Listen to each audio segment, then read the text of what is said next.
So Rick, we're less than a week away from the start of Bubbleville here, coming up so soon, but I kind of want to start from the beginning with you. What's this process been like?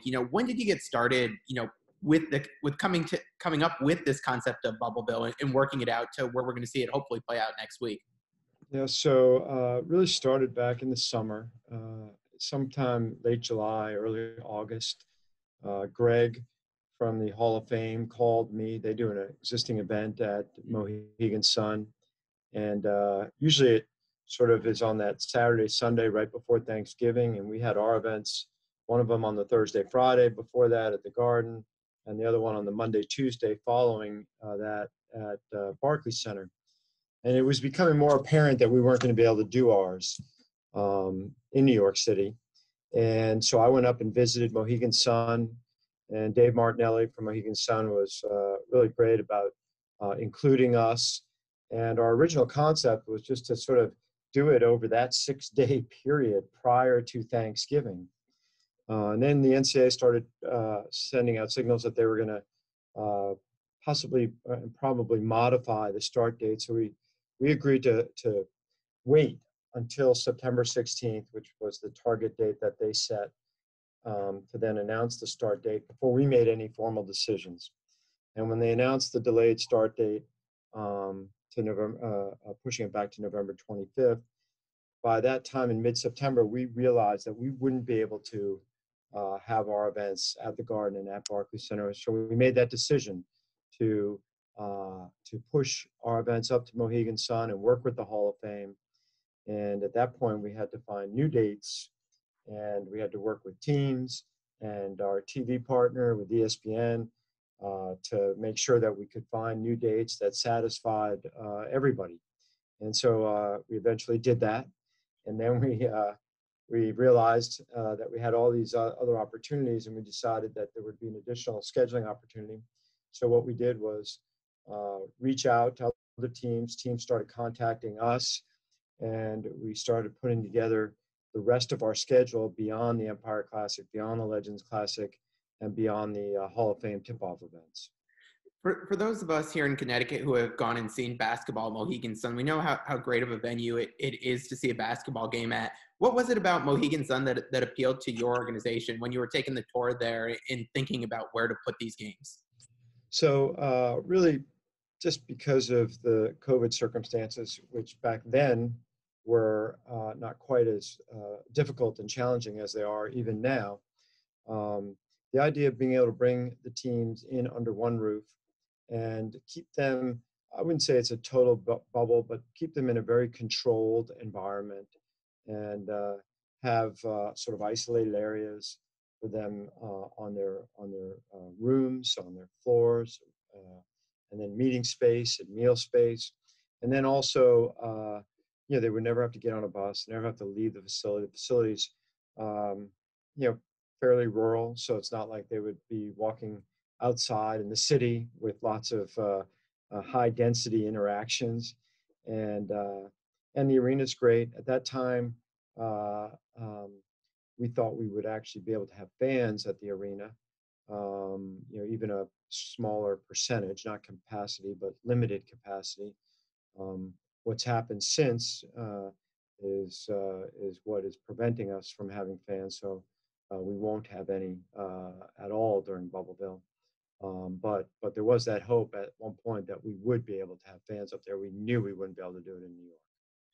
When it comes to the players and the coaches and the staff there, what is that testing situation like there? Are they getting tested as soon as they arrive at Mohegan Sun?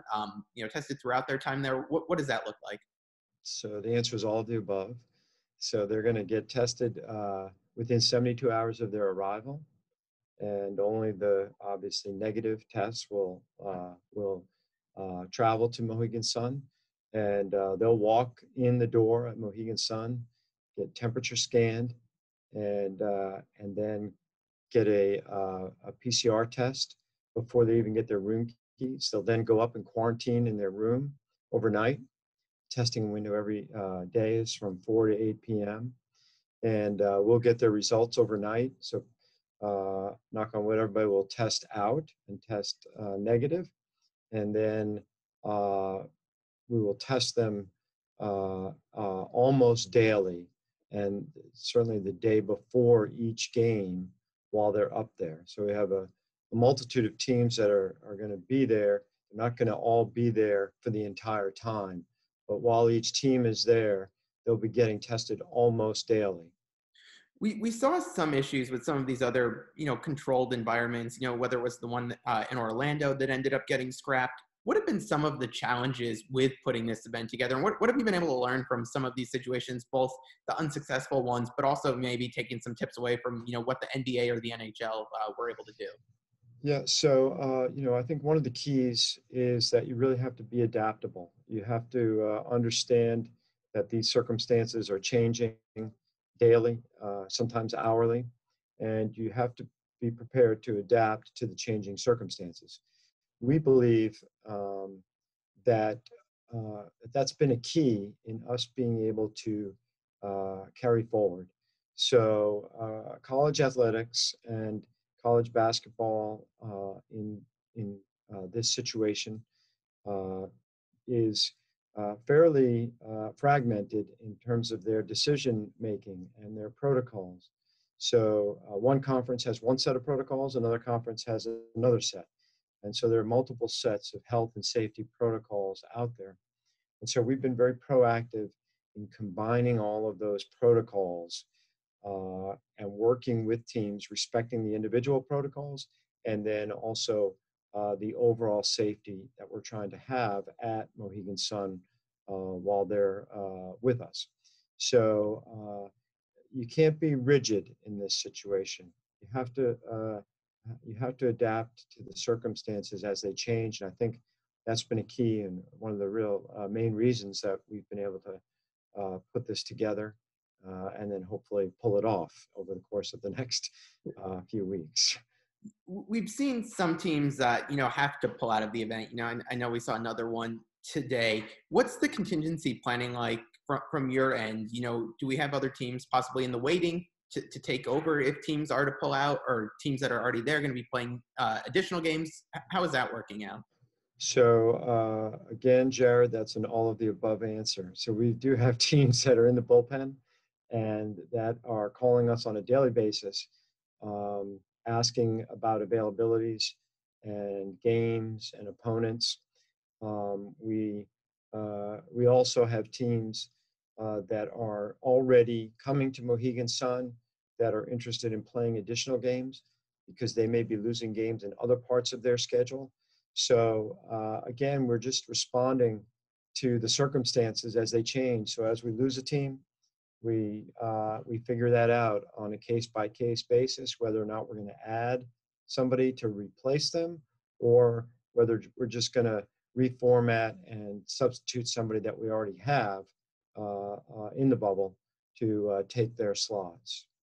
I'll get you out of here on this one. I know some people have thrown questions out there of, maybe it is time to scrap non-conference completely, start league games in January. How confident are you that you guys could pull this off, starting next week in a safe manner? So we're fully confident that we're going to be able to pull it off. Now, it may not be, it already isn't as we originally designed it.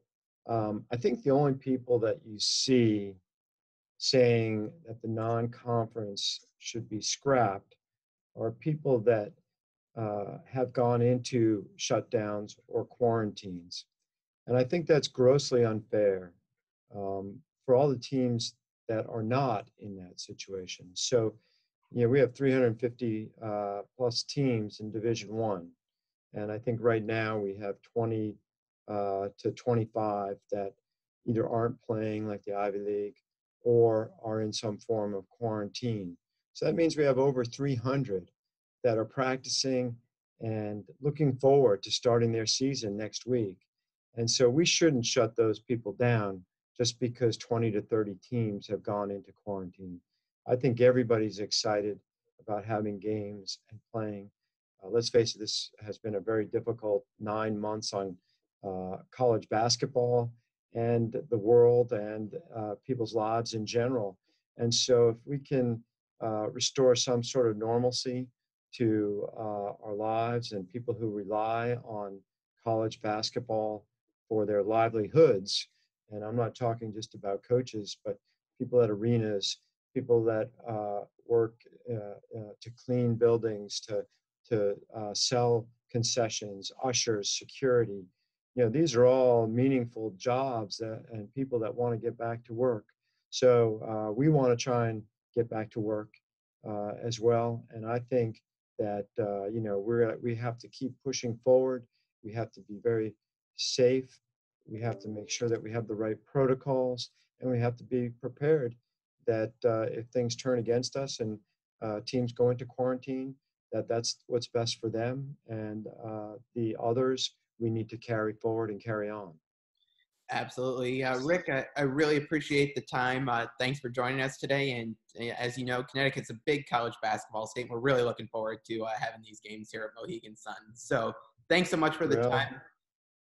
thank you, and let's hope we get to next Wednesday unscathed and we can carry this through till the 4th or 5th of December. Absolutely. Thanks so much, Rick. Appreciate it.